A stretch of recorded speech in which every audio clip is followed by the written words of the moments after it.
મયુરસિંહ ઝાલા. કારણ એવું છે સર કે જે ફેમિલીનો ફોટો લગાડેલો છે એની ઉપર ધ્યાન રાખીને કે આપણે ઓવર સ્પીડ નો ગાડી કરીએ. ફેમિલીનો પહેલાં વિચાર આવે. જે પેસેન્જર જે અત્યારે બસમાં આવે છે બધા એને પણ આપણે એવું જ ઈચ્છીએ કે આ પણ એક આપણી ફેમિલી જ છે. એટલે એ હેતુથી છે ને આ ફોટો અમે લગાડીને ડ્રાઈવ કરીએ છીએ.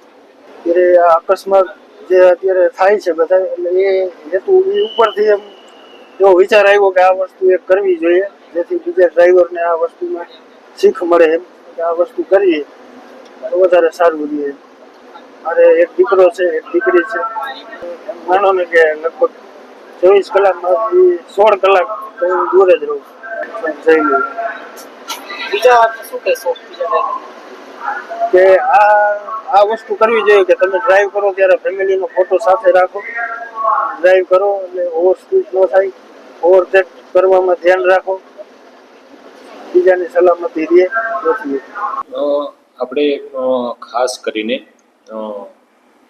જે ડ્રાઈવરો આપણે ડ્રાઇવિંગ કરે છે તો તેઓને નિગમ દ્વારા છે એ વારંવાર તાલીમ પણ આપવામાં આવે છે. તેઓને હેલ્થ રિલેટેડ આપણે દર 3 માસે મેડિકલ ચેકઅપ કેમ્પ પણ રાખીએ છીએ. તેઓની સ્વચ્છતા જળવાઈ રહે. સાથે સાથે આપણે બસ છે એમની સ્પીડ પણ આપણે કંટ્રોલ કરીએ છીએ. અને જે ડ્રાઈવરનો આપ કહો છો કે તેઓ પોતાના પરિવારના ફોટો છે એ ડેશબોર્ડ ઉપર રાખે છે તો એમને એમના પરિવારની જિંદગીની કિંમત છે. એટલે એમની સાથે જેટલા પણ મુસાફરો મુસાફરી કરી રહ્યા હશે તો એમની પણ એમને અકસ્માત ન થાય નાનો મોટો, તેના માટેના ડ્રાઈવરો છે એ પૂરતી કાળજી લેતા હોય છે. જે રીતે એમને એમના પરિવારની જે રીતે પોતાની વેલ્યુ એની કિંમત હોય છે તે જ રીતે મુસાફરો છે તો એમને પણ એમના પરિવારની સમજ હોય છે કે એમની પણ ખૂબ જ મોટી કિંમત, જેથી અકસ્માત છે એમાં ઘટાડો થાય છે.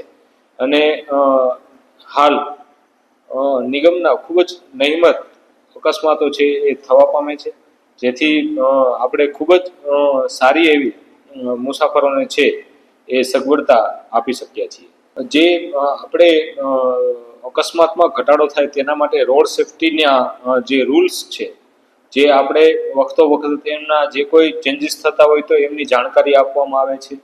પ્લસ આપણે આરટીઓ કચેરી દ્વારા પણ જે માનો કે લાયસન્સને લગતા છે, રોડ ઉપરની સંજ્ઞાઓ છે બધી કે સ્પીડ લિમિટ એટલી છે તો એ મુજબ જ વાહન ચલાવવું જોઈએ.